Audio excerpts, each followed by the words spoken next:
सबसे पहले ये जो यात्रा है ये बीजेपी पार्टी की तरफ से नहीं कर रहे, ये सिटीजन फॉर नेशनल सिक्योरिटी, ये एक लाइक माइंडेड लोग आकर इस यात्रा को हमने ऑर्गेनाइज किया है, लेकिन इसको फैसिलिटेशन हम लोग किया है बस। और जहाँ तक आपका सवाल है, आप रिपोर्ट में पढ़ ही रहे होंगे कि कई जो टेररिस्ट जो वहाँ आकर पहलगाम में जो कत्ल किए थे वो सब तो मारे गए हैं। और आप रिपोर्ट में पढ़े होंगे जो 6 और 7 का जो स्ट्राइक था जो टेररिस्ट कैंप में भागलपुर में, सियालकोट में, मुजफ्फरनगर में, उसमें मोर देन 100 टेररिस्ट मारे गए हैं। सो स्वाभाविक है कि जो आए थे वो पहलगाम में और अंजाम करके गए थे, कत्ल करके गए, वो सभी इस एक्सरसाइज में मारे गए हैं। और हाल ही में कल ही परसों फिर एक न्यूज़ निकला है जिसमें 2-3 टेररिस्ट और मारे गए हैं। मगर ये तो सर असम्पशन होगा, क्या कोई कठोर ऐसा सबूत है हमारे पास? सबूत तो आपको फोटोग्राफ आप लोग देख ही रहे हैं, वीडियो में भी, सोशल मीडिया में आप लोग देख ही रहे हैं, तो सबूत वही है। और सबूत आप देख रहे हैं, जैसे जो टेररिस्ट कैंप जो डिस्ट्रॉय है हुआ तो वो आप देख रहे हैं।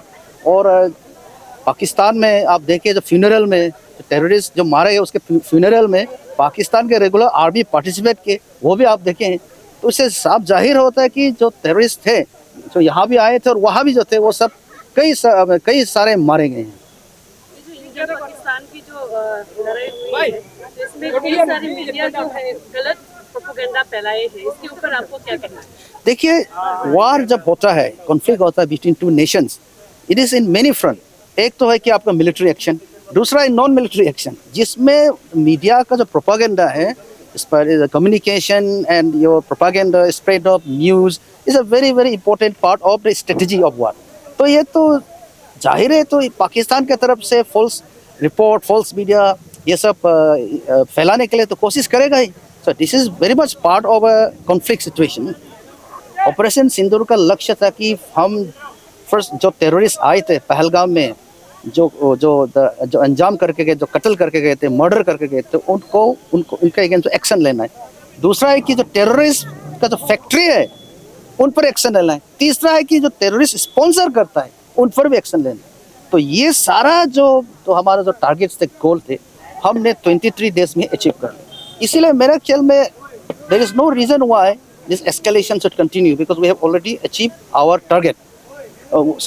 सेकेंडली क्या है, जो सीज फायर का जो इनिशिएटिव है वो इंडिया की तरफ से नहीं, वो पाकिस्तान की तरफ से है। In other words, it is honourable surrender of Pakistan to Indian military action.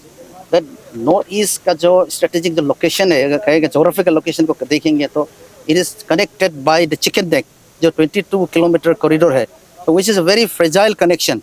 तो ये कहता है कि अगर उसको कट ऑफ कर दिया तो नॉर्थ ईस्ट कट ऑफ हो जाता है। सो इसीलिए चाइना और जहाँ तक बांग्लादेश का जब सवाल है, जो पॉलिटिकल अगर आप देखेंगे सिचुएशन को, तो नॉर्थ ईस्ट थोड़ा फ्रेजाइल सिचुएशन में पड़ता है।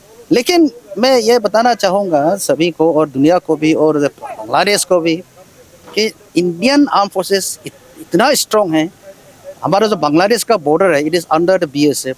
हमारा यहाँ का जो अरुणाचल बॉर्डर है, ये ITBP के अंदर है। Then we have the Indian army, Assam rifles.